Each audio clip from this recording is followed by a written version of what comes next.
sa kawalan. Lumipas na naman kung saan araw sa buhay. Takbo ng buhay mo'y di mo na mamalayan. Sa bawat sandali darating at papanaw buhay mo. Tila parang kulang kayamanan at lahat ng kalayawan. Wala pala itong kabuluhan. Kung si Kristo ay wala pa sa iyong buhay, para kang isang upang ligaw.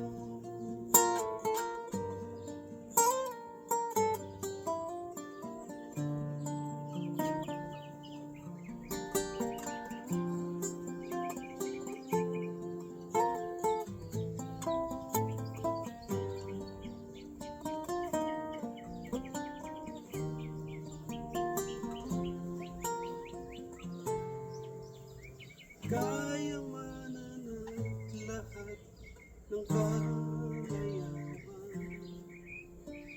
Wala pala itong kabuluhan.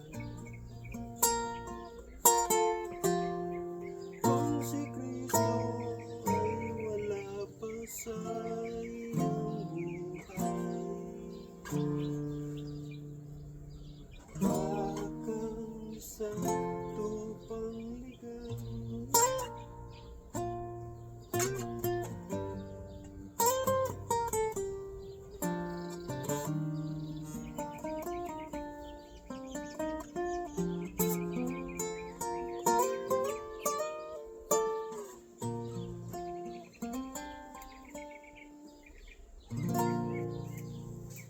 Magandang umaga sa inyo, tanghali, hapon o gabi o madaling araw man, anumang oras man sa inyo. Dito sa lugar ko ay 12:44 ng tanghaling tapat at ang temperature ay 75 degrees Fahrenheit. Magandang weather. Dito ako sa Northern California, nagbo-broadcast o gumagawa ng aking YouTube content. At ang YouTube content ko na to ay ang karaoke at pananampalataya. Tulad na sinabi ko nung una, minsan kumakanta ako gamit ang gitara.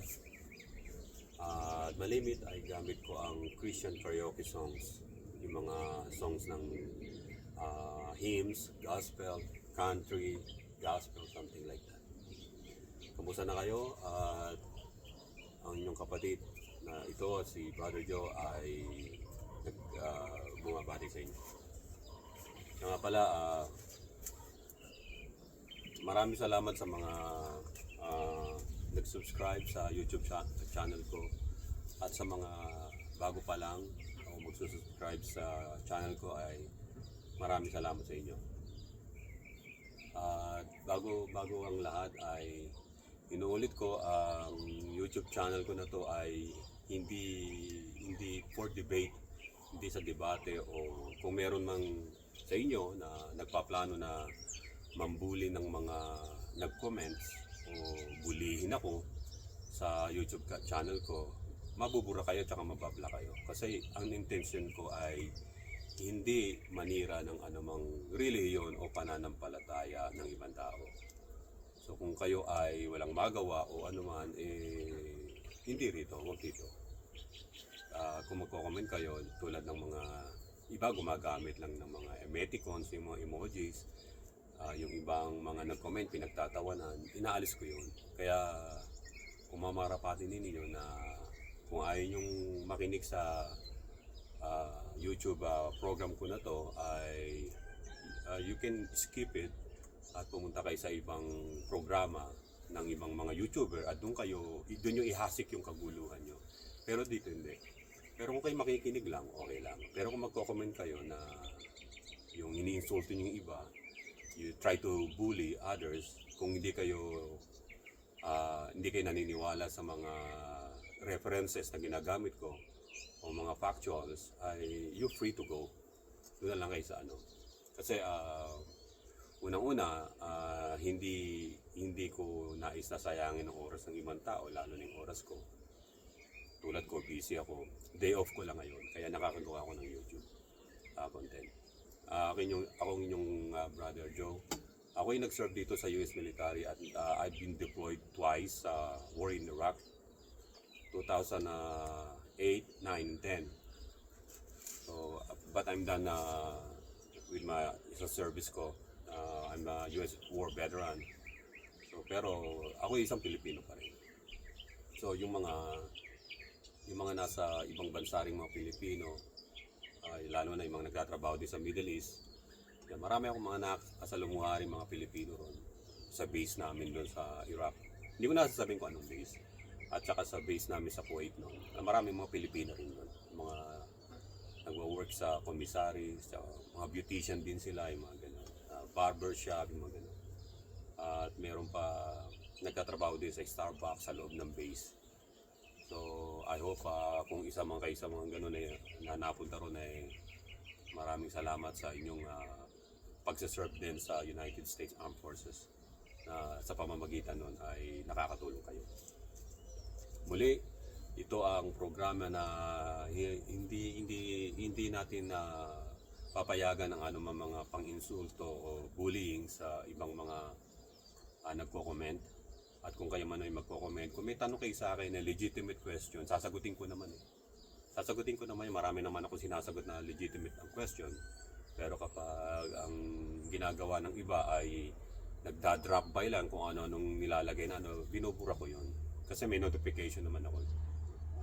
Ang huling gagawin ko ay ibablock ko talaga siya totally. Kasi kung hindi freedom yun that's kasi wala akong binigay na anumang mga comments na legal, yung tama yung pagsagot. Tama yung pagtatanong. Siguro kung yung ibang mga religion na established religion, yung mga may political agenda, pwede kayo magtanong doon. Pero sa akin, since I don't part of any those political religions, anumang religions, ay nandito ako para mag-share lang ng gospel. At kung ayaw ninyong makinig, just skip lang. Go in peace, ganun lang. Kasi you don't know me, I don't know you. So better na bigyan natin ng chance yung ibang mga tao na makapagtanong din o makapanood. Kasi ayaw natin ng toxic sa isang tulad nitong program. Marami ng toxic sa social media, di ba? Huwag nyo nandalin sa YouTube channel ko kasi buburahin ko yun, alam nyo yun. Tatanggalin ko yun. Okay, maraming salamat sa mga nakikinig. Ang pagkakataon natin ito ay napakahalaga dahil unang-una, yung pansin, tinatawag na pansin, paano natin mabibigyan pansin ng isang tao? Sa inyo, sa anong palagay nyo? Paano nyo mabibigyan ng pansin ng isang tao? Either, siguro, i-text nyo siya, sa inyo yung text message, o kaya tawagan, di ba? By phone or cell phone. Alam ko hindi na uso masyadong telephone ni landline. Puro cellphone kahit dito. So, kauna-unahang atensyon na pwede nyo ibigay sa tao ay pagtawag sa kanyang pangalan. Proper pronounce na yung pronouncement ng kanyang pangalan, di ba? Nung nasa yung pagkatapos ko ng bootcamp sa Illinois, tapos ng bootcamp, tapos A school. Doon kami sa A school naman, yung training, actual training yun, military, lahat. Paano pagbaril, paano self-defense, paano nyo gagamitin kahit ballpen, maano nyo yung kalaban. So doon, pag nasa formation kami, pag tinawag yung pangalan ko, may katunog. Pag may katunog yung pangalan ko, hindi ako kumikibo. Hindi ko nasasabihin yung last name ko, ha. Hindi ko nasasabihin. Alam mo, Joe na lang, Joe.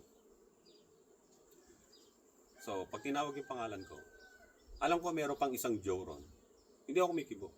Ngayon, sasabihin na yung nagro-roll call, sasabihin, Joe, yung isang last name niya binanggit.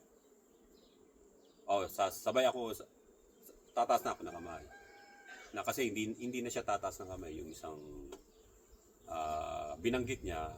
Kasi alam ko yung last name ko. Although yung first name pareho kami. So tataas na ako ng kamay. Sasabihin ko, here.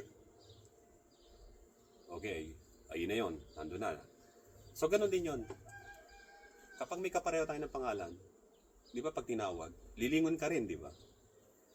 Kung sino tumatawag sa'yo, aalamin mo. Isa yon. Ang pagtawag sa pangalan, yun ang makapagbibigay sa'yo ng atensyon.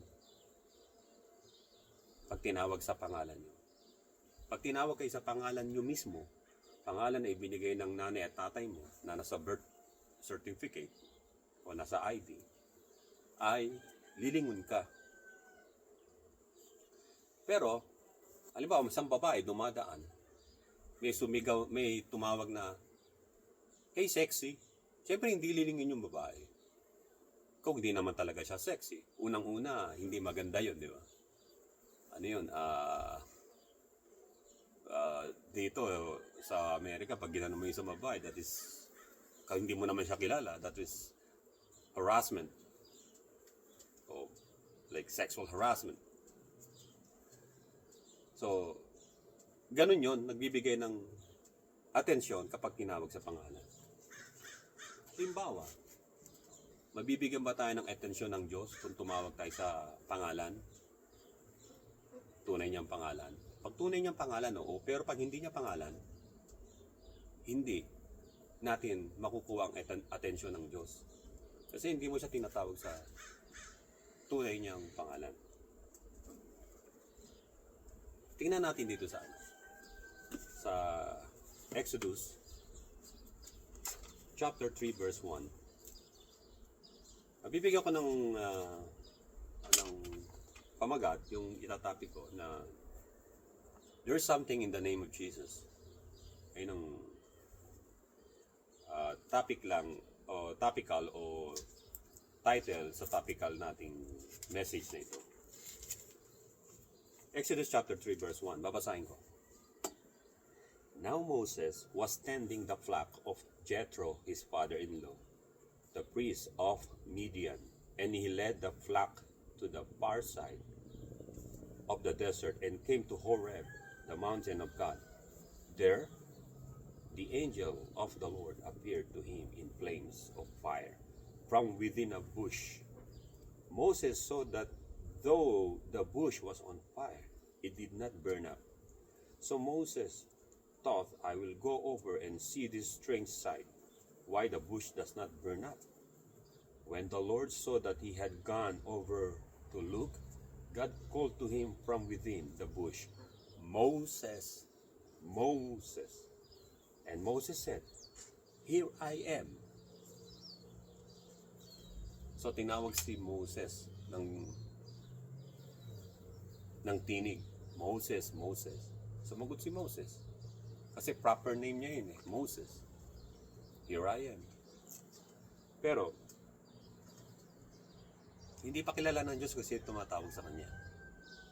Ang sabi rito, yung isang puno na yon, yung nasa mountain of God na tinawag na Horeb, yung angel ng Lord nag-appear as a flaming fire. Ito halimbawa yung bush o yung puno. Sabi ng iba, gusto nila malaman kung anong klaseng puno yun. Marami daw klaseng puno kasi na nasusunog na lang basta-basta. Ang tawag ron is, scientific name is Dictamus albus plant. Tawag na gas plant na mas marami nun sa Africa. Remember, hindi sa Africa ang Mount Horeb. Nandun sa Midian, sa southern part ng Middle East. So wala siya ron sa Africa. Sa akin lang observation, kasi mas marami doon sa Middle East yung tinatawag na frankincense tree o Libanum tree. Ayun tawag doon. So, yung tree na yon na medyo maliit, bush, kasi sa English version is bushes. Pero actually it's a tree. Ito yung tree, behind sa tree, yung anghel ng Diyos bumaba. Doon siya nagpalit ng anyo na isang apoy, maapoy, nasa likuran. Kaya yung background, nakikita ni Moses, medyo malayo siya, nakikita niya, nasusunog. Pero, hindi natutupok yung puno. Kaya nilapitan niya. Binigyan siya ng pagkakataon ng Diyos na mag-investigate. So, bakit ang angel of the Lord na nag-appear doon sa Mount Horeb as fire, bakit ganun ang ginawa ng Diyos? Kasi nga, para mapukaw yung attention ni Moses. Hebrew chapter 1 verse 7, God said, the Bible says, He makes His angels spirits and flames of fire. Kaya yung nagsalita ron, hindi yung anghel. Yung anghel ang ginawa niya lang, magpakita siya kay Moses ng isang apoy. Umaapoy. Nakatayo sa likod ng nakatayo sa likod ng puno ng frankincense tree. Ayun ang pinakamarami doon. Kaya, akala ni Moses nasusunog. Yung anghel lumapit sa puno pero hindi nasusunog. So biglang may tinig na nagsalita, Moses, Moses. Audible voice. Yung angel lang, hindi salita ng angel yun, kundi ang Diyos mismo. At narinig ni Moses sa paligid ng umaapoy na puno na hindi nasusunog ay may boses na nagsalita. Tinawag ang pangalan niya. Sumagot si Moses dahil tinawag ang pangalan niya. Here I am. Ganon din tayo. Pag nakakita tayo ng isang senaryo, tandaan niyo mga kaibigan, nakakita ka ng isang senaryo sa buhay mo. Tapos biglang tumawag ang Panginoon sa pangalan mo. Although hindi audible voice, sa puso mo at sa isip mo. There's a plan na nakalatag na sa'yo para ang Panginoon ay makilala.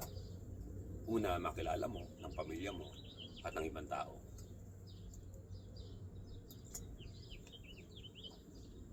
Moses, anong ginawa ni Moses? Tumakbo ba siya? Hindi. Nag-imbestiga siya. Investigate. Moses investigate according to verse 3. Sabi niya kasi, nung makita niyang umaapoy, I will now turn aside. Imbis na umalis siya, bumalik siya doon sa nakita niyang umaapoy na puno. And then, he said to himself, he wanted to see this great sight. Gusto niyang makita ng mga mata niya para maimbestigahan niya. And then, yung curiosity pumasok kay Moses. Anong curiosity niya? Curious siya. Bakit ang puno, ang bush, ay hindi nasusunog kahit may apoy? Pangalawa, saan ang galing yung apoy? Ganon minsan ganon minsan yung first steps na para makilala natin yung tumawag sa atin. Yung attention muna natin. I don't know kung anong mga nakita nyong para yung attention nyo ay magkaroon kayo ng attention. Kung ano yung nakita nyo, probably himala. May nangyari sa inyo, halimbawa na aksidente kayo, biglang hindi kayo nasaktan, nasugatan. Parang ako nung first year high school ako, alam nyo naman sa Philippines, diba? Nag-jeep lang Jeep lang ako nun Patawid na ako dala ko lang yung Catleya notebook. Yung Catleya notebook. Ang bilis ng isang jeep, sinagasaan ako. Talsik ako layo Siguro ang tinalsikan ko siguro nasa mga 10 to 15 feet Sigawan yung mga estudyante Kala patay ako. Pero sabihin ko siya totoo I saw a big hand. Ang laking kamay. Doon sa, bago ako bumagsak sa simento, nasa ere, yung hand, nakaganon. Nakaganyan. Tapos gumanon ako. Sinalo ako ng hand. Wala akong galo sa semento. Talsik ako eh. Tapos binulot ko yung katleya ko. Wala akong gasgas, wala lahat. Basta yung malaking kamay. Nakakita ko kamay eh. Medyo maputing. Basta maputi, kala nyo liwanag pero kamay. Tapos yung jeep, hinit and run ako, biglang tumakbo lang eh. Probably I got justified. May judgment na siguro ang Diyos na ginawa sa tao na yun. Whoever, kung sino man yun. Tapos yung kapatid ko, inaabangan sa kalsada kung sino. Sabi ko, hindi ko matandaan kung anong Diyos. Kasi nga, hindi ko sinabing may sumalo sa akin. Kala ng mga estudyante, katas tumayo lang ako, di ba dapat magpapa-hospital ka, pero inano ko, wala naman akong bali, wala lahat. Hindi ko sinabi na may sumalo sa akin. Ang laking kamay, ang laking kamay. Ang laking kamay talaga. Na nakita ko, gumanon eh. So, ayun ang ano ng Diyos. He saved me. Hindi lang yun. He saved me also sa war in Iraq. Kasi Christian ako nung nag-join ako ng military dito. Yung mga, pumasok yung mga mortar, Scud missile. Natutulog ako nun. Wasak yung mga di ba yung ibang nandun ako. Pero ginising ko pa rin yung mga ibang army, tsaka joint forces kami. Marines, pinadyak ko yung mga pinto. Sabi ko, wake up, go to the bunker. Ayun ang nasa isip ko. Hindi ko iniisip na, naku baka tamaan ako, hindi. Sabi ko sa sarili ko, ano kaya kung mamatay ako. Basta I know the Lord. Kung sakaling man. Kung ano mangyari. Pero ayun ang inano ko, unang maligtas muna yung mga tao. Yung mga kasama ko. So sa verse 4, makikita natin God called Moses. Tinawag siya. And Moses responded by saying, "Here I am." Hindi sinabi ni Moses, "Sino ka? Who are you?" Diba dapat? Sino yun? Diba dapat ganun dapat? Pero hindi eh. Here I am. Alam niyo kung bakit? Kasi yung place na yon, holy ground. Holy ground. Ang tamang sinabi ni Moses, "Here I am." Wala nang, sino ka? Bakit nandito? Kasi sign ng yon, nagda-doubt ka. Pag ang tumawag sa iyo ang Diyos, you don't say, "Sino ka? Nakakasiguro ka pa? Nakakasiguro ba ako na ikaw yon?" Di ba? Maraming ganun na naniniguro. Halimbawa, napapakinggan nyo ako, kinakausap na kayo ng Panginoon sa puso nyo. Hindi natin maiwasan yun na naniniguro ko ba, ito bang nagsasalita na to si Brother Joe, ay talagang galing sa Diyos ang mga pinagsasabi, di ba? So, nasa inyo yun. Pero mararamdaman nyo na kapag ang Panginoon si Kristo kumakatok sa puso niyo. Moses said, "Here I am." Hindi siya tumakbo. And then God said, "I am the God of Abraham, Isaac, and Jacob." And then, nagpakilalang na ang Diyos sa kanya. Nung sinabi ni Moses na, "Who am I that I should go to Pharaoh?" Kasi inutusan na siya, bumalik sa Pharaoh at sabihin na palayain ng mga Israelites. Pero sabi ni Moses teka, ano sasabihin kong pangalan? Sino nagsugo sa akin? At sino anong sasabihin ko? Sabi, "I am that I am." Sabi ng Diyos.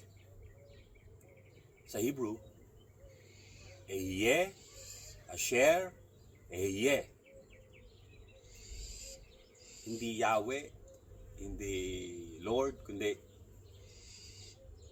tunay na pangalan ng Diyos is I am. I am. Basta sabihin ko sa inyo bakit I am sinabi niya. Because that is a preparation for the next historical events sa Bible at sa buong mundo. Biblical events. Ehyeh, Asher, Ehyeh. I am that I am. Moses, with boldness, hindi siya nahiya, hindi siya nangamba. Nagtiwala kagad siya na ito yung Diyos ni Abraham, Isaac, and Jacob kasi nagpakilala ng Diyos, "I am the God of Abraham, Esau, and Jacob. Sa verse 13, nakikita natin na si Moses talagang nakipag-commune, nakipag-usap na sa Diyos. And then sa verse 14, God said, I am who I am. Ehyeh Asher, Ehyeh. I will become what I choose to become. That's the meaning of Ehyeh Asher Ehyeh in Hebrew. I am what I am. I will be what I will be. That's our God. That's our God. Kilala na natin ang Diyos na siya nga yun. I will become what I choose to become. He became a baby boy, an infant in a manger. Ang Panginoon sa Kristo. Makikita natin sa yung cross verse ng pangyayari sa Exodus ay nasa Book of John, chapter 56, verse 59. Kung babasahin natin yung sa John chapter 8,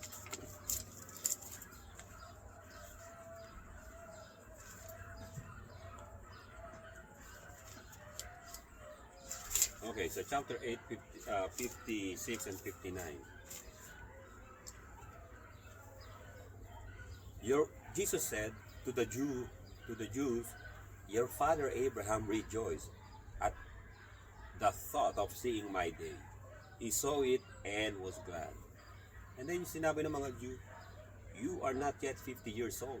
Because si Jesus Christ ng panahon na yun, he was about like 30 to 33 years old. You are not yet 50 years old. The Jews said to him, and you have seen Abraham. Verse 58, I tell you the truth, Jesus answered. Before Abraham was born, I am. The same name na sinabi kay Moses, I am. At Jesus, and ang sabi rito,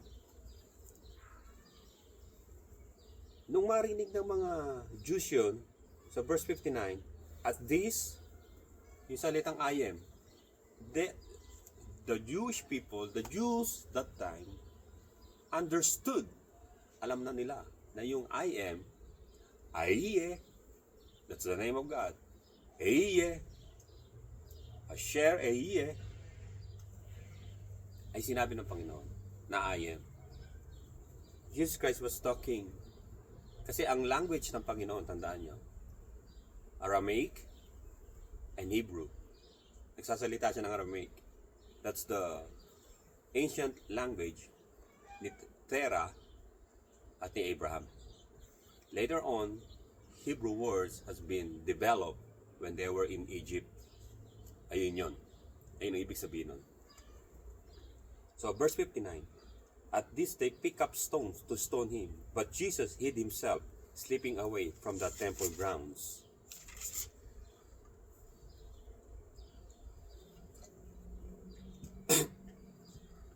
Nung marinig ng mga Jew, yung salitang I am, binanggit ng Panginoon kung sino siya. Understood yon. Jesus said, I am God. Kumuha ng mga bato. Nung babatuhin siya, Jesus Christ hid himself. Nawala sa paningin nila. Kasi hindi pa oras ng Panginoon na mamatay. Sa Greek word, ay nang ginamit, talagang nawala. At right at their face, babating si Jesus Christ, he disappeared. Naging invisible. Naging invisible.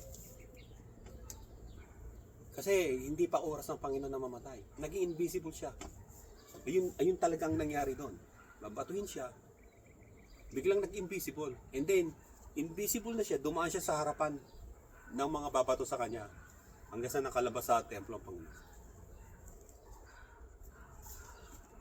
That's hindi lang miracles.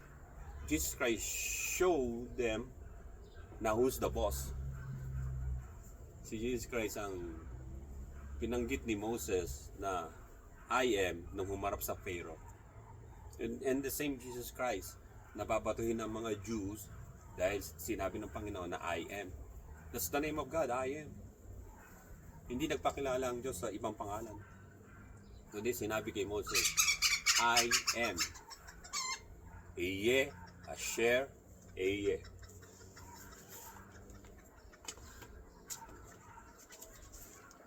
So sa John chapter 5:18, Christ, our Lord Jesus Christ, and the God of Moses both said, I am. Because si Jesus Christ, ang God in the flesh. No doubt about it. Jesus Christ is the God in the flesh. Flesh. Sa panahon na yun. Kaya mga Hudyo babatuhin siya.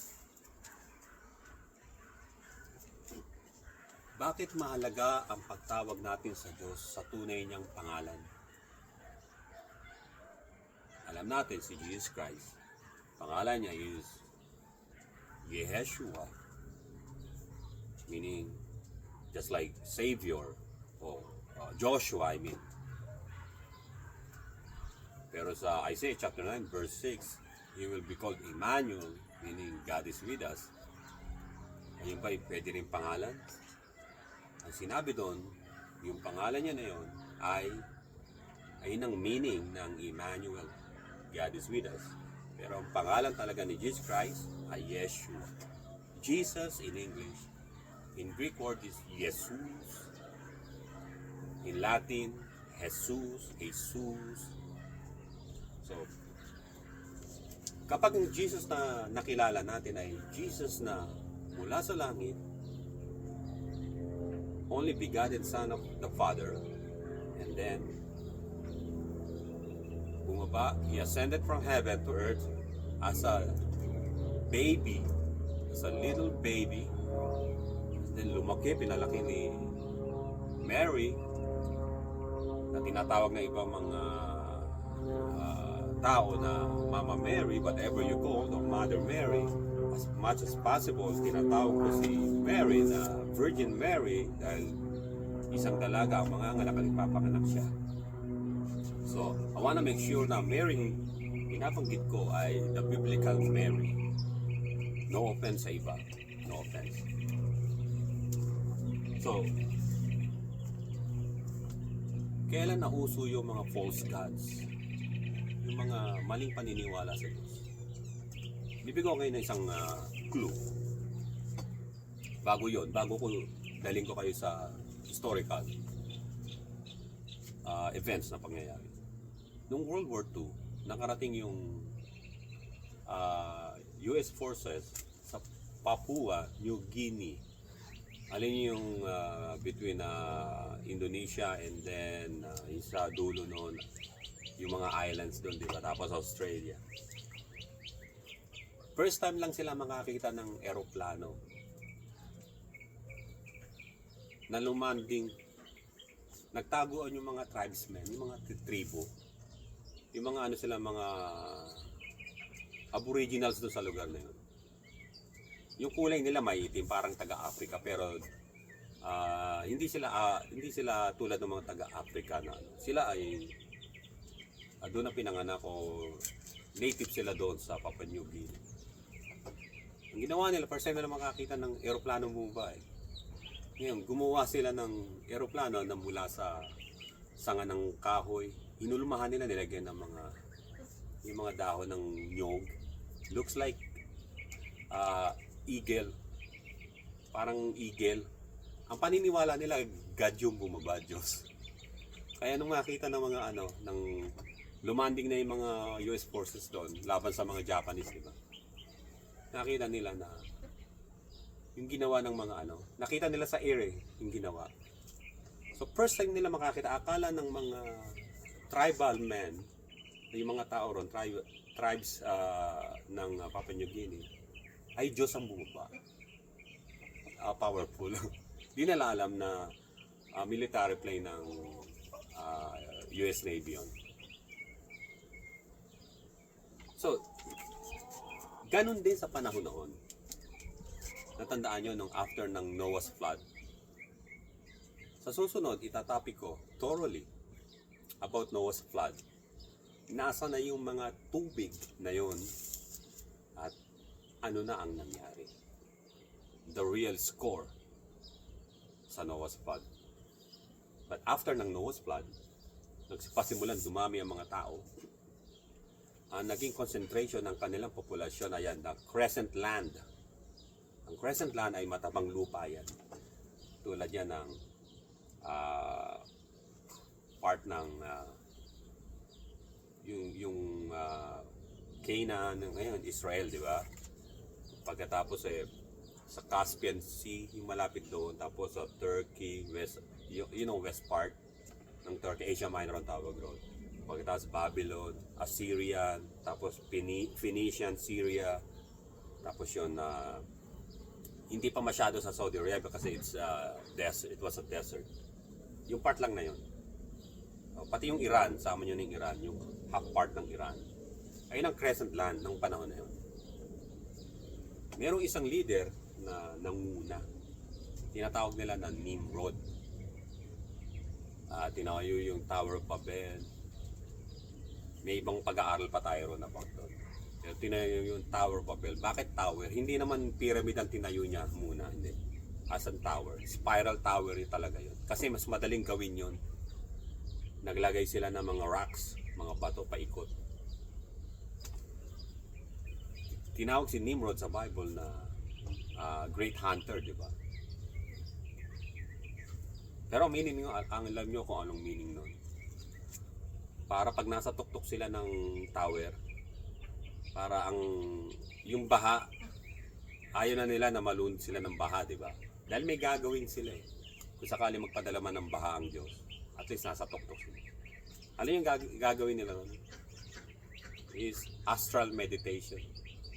They will start to worship yung mga bituin, yung mga planets, kasi kita nila. Yan ang unang gagawin nila.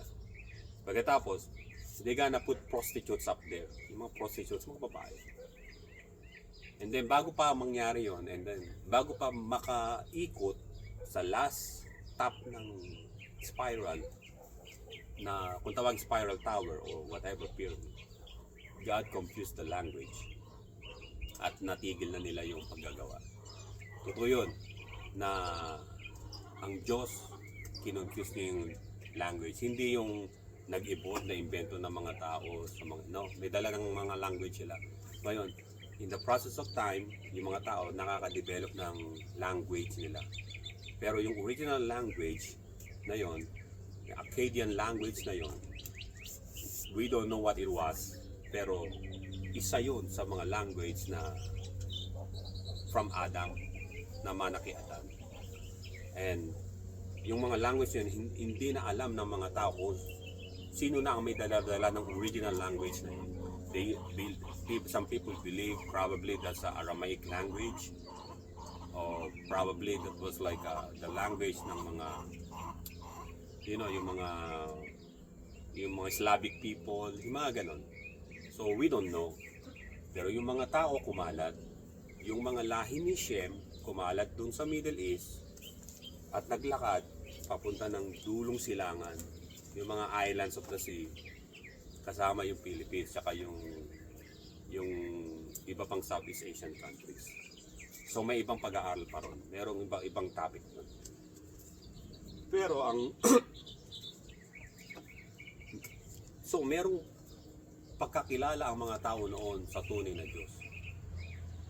Pag may lumitaw na isang tao na ignorante sa Diyos, sa pagkakilala sa Diyos, ay ibang Diyos ang kanyang i-deliver sa mga tao. Tulad yan, nakikita ko sa YouTube. Ang dami, they're talking about God, kung ganito, ito rin na pangalan. But they're just YouTuber. They don't know. They don't even study that. They just gumawa lang ng content na para masabi na ano. Pero actually, they don't know what they're talking about. So, yung mga laging tatandaan, laging original munang mauuna bago kopyahin. Ganyan ang nangyari. Yung Diyos ni Noah, Diyos ni Shem, at Diyos ni Japheth at ni Ham, bago pa mag-expulsion ng mga tao kumalat. Yung Diyos ni Shem, yung mga lahi ni Shem, mga Semitic people, pinanghawakan nila about God. Noong 2279 BC before Christ, nagkaroon ng Akkadian Empire. Si Sargon the Great. Si Sargon the Great, ginawa ring Diyos ng mga tao noon. Remember, Nimrod, he started a religion. According to Genesis chapter 10 verse 8 and 12. He built a tower, Tower Babel. So, ganito rin sa panahon natin. If a guy will gonna start a religion, he gonna build a chapel. The same. Hindi nila namamalayan na yung Nimrod na gumawa ng religion, kinokopya na nila. That's why Jesus said na I will build my church and the gate of hell shall not prevail. Anong church ang tinutukoy ng Panginoon? Hindi building, kundi isang invisible church, undestructible at saka hindi nasisira, which is founded by faith in Christ, na hindi kailangan ng building. Hindi kailangan ng building. Kasi noong unang siglong Kristiyano, wala silang mga chapel o building. They just went house to house sa mga fellow Christian. And then, nagkakamustahan, may dala silang pagkain. Parang kung tawagin potluck.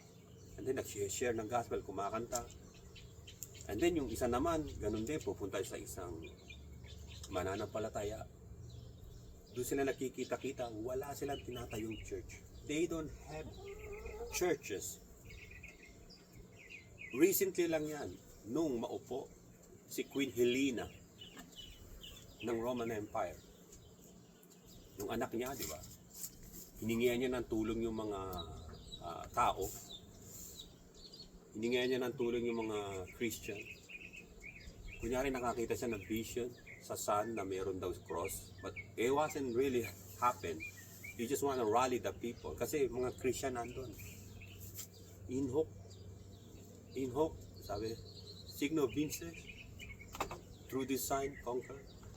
I don't know if my Latin is correct, but ayun ang nakalagay doon. In hoc, signo, sign, in this sign, conquer.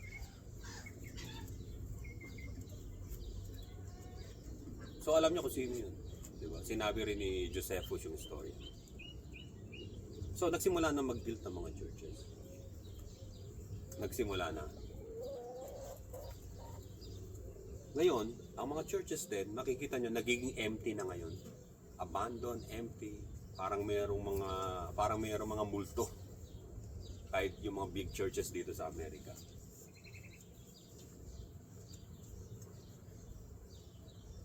So, dito makikita natin dito ang pangalan ng Diyos, although parang tama pakinggan, pero front lang. Yung likod nun ay yung tinatawag na religion. Tulad ng mga religion ngayon na merong babaeng mediatrix. Actually, yun ang religion na tinayo ni Semiramis. She was a goddess ng panahon ni Nimrod. She was a goddess. So, ang tunay na pangalan ng Diyos, makikita natin doon sa John chapter 8:58, I am, because Jesus said, I am. Si Jesus Christ ang I am. Siya yung Diyos na binabanggit ko, na binanggit din ni Moses.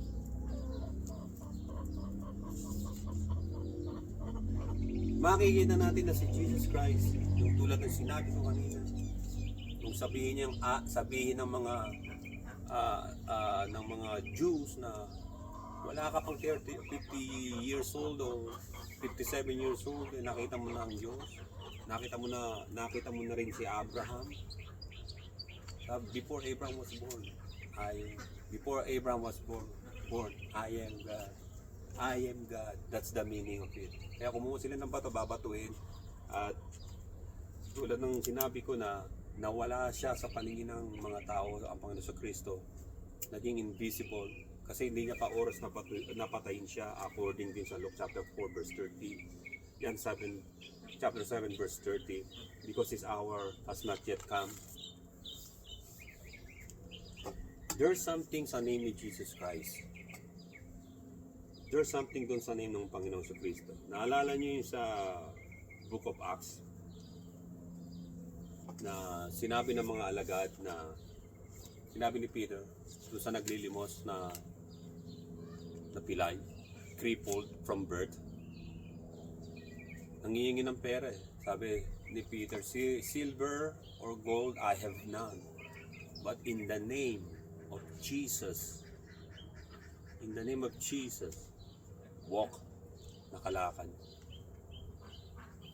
So there's something sa name ng Panginoon sa Kristo, sapagkat yung pangalan niya lang ang binigay under heaven para maligtas tayo. No other name, but only the name of Jesus. Hindi pangalan ng mga fellowship o Christian churches, no. Forget about those.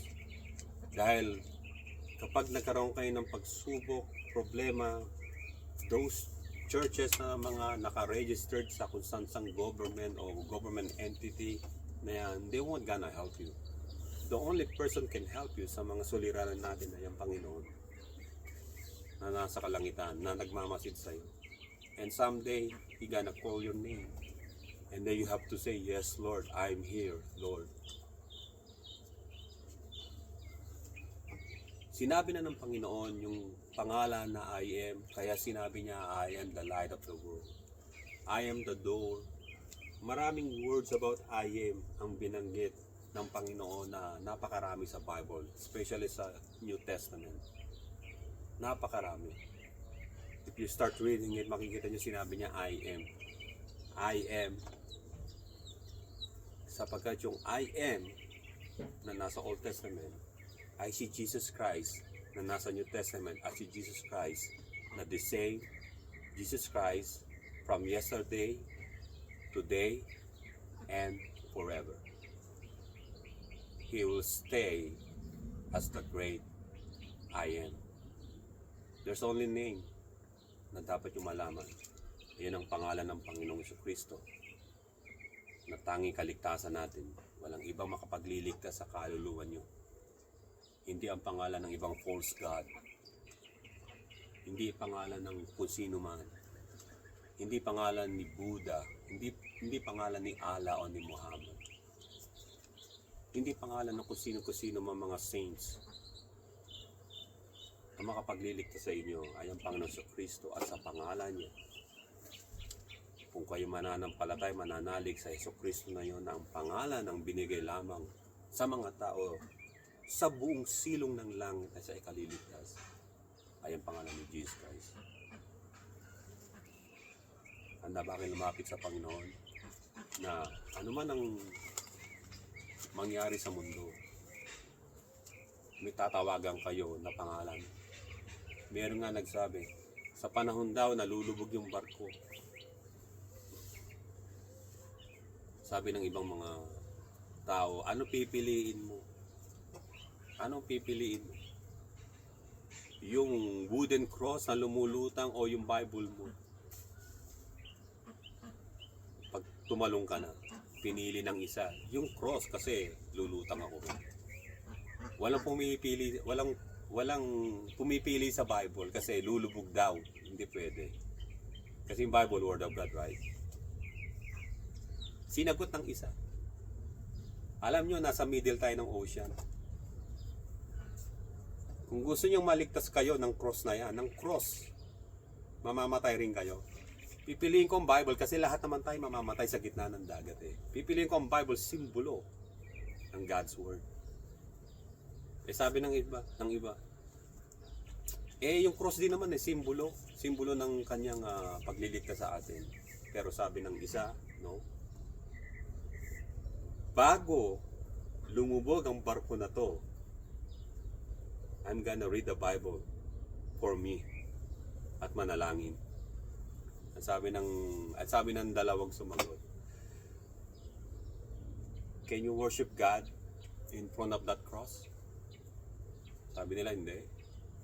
That's why I'm telling you. Because Jesus said, that the Bible says, huwag kang sasamba sa anumang graven images o ginawa ng mga tao. Who made that? Tao.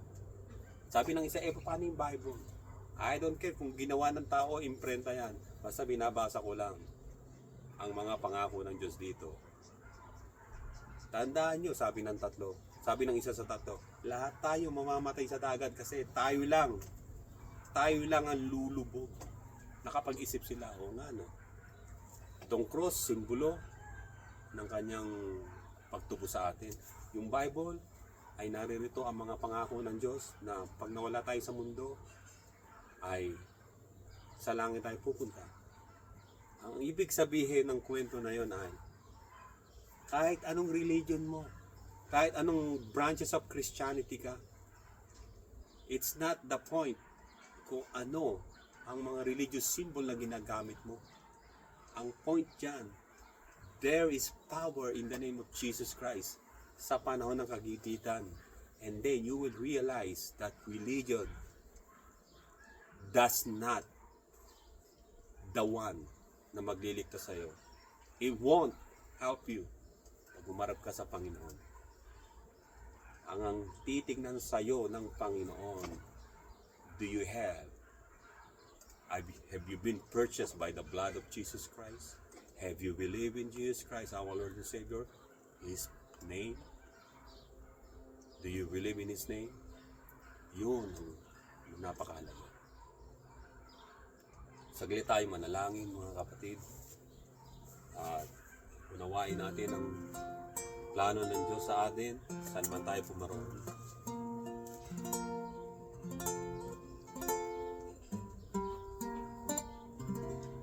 I want to sing He is Lord, if you know the song.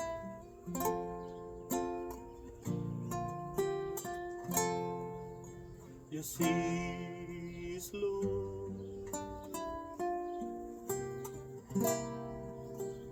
He is Lord.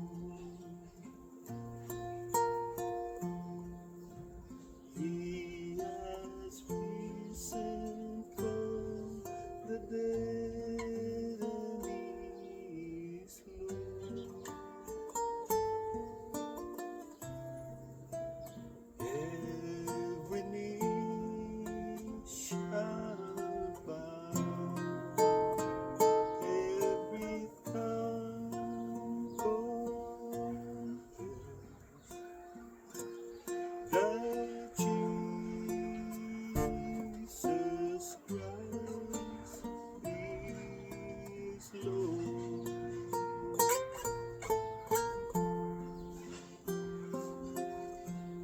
Let's pray. Panginoon, lumalapit kami sa iyo na alam namin ang pangalan mo lamang, Panginoon si Kristo, at sa kaligtasan na inilagay mo sa silong ng langit, na ang lahat mananampalataya sa iyo at magtitiwala ay maliligtas. Ang pangalan mo lamang, Panginoon, ang ganap na kaligtasan, hindi ang pangalan ng ibang tao o pangalan ng anumang mga simbahan o kapilya o samahan. Ikaw lamang, Panginoon. Tinatanggap namin ang iyong salita, Panginoon, ang iyong pangalan at ang iyong ginawa sa krus ng Kalbaryo. Tinatanggap ka namin, Panginoon, bilang aming Panginoon, tagapagligtas at manunubos ng aming kasalanan. Maraming salamat, Panginoon. Patawarin mo ang lahat ng aming kasalanan at linisin ang iyong banal na dugo. At tinatanggap ka namin buong puso sa aming mga buhay. Salamat po, Panginoon sa Kristo. Sa lahat ng kapurihan sa salamat. Maraming salamat po. Ito ang aming samang panalangin. Sa pangalan mo lamang, Panginoon sa Kristo. Lahat ay magsabi ng Amen. Amen. Maraming salamat sa inyo at isa na namang araw ang lumipas, ang oras, at nawa ay lagi ipagpalain ng Panginoon. Ito muli ang inyong kapatid si Brother Joe. Yung hindi pa nakakapag-subscribe, welcome po kayo mag-subscribe sa YouTube channel natin ito. God bless you all, and to God be the glory. In Jesus' name we pray. Maraming salamat po. Pagpalain ka lahat ng Panginoon.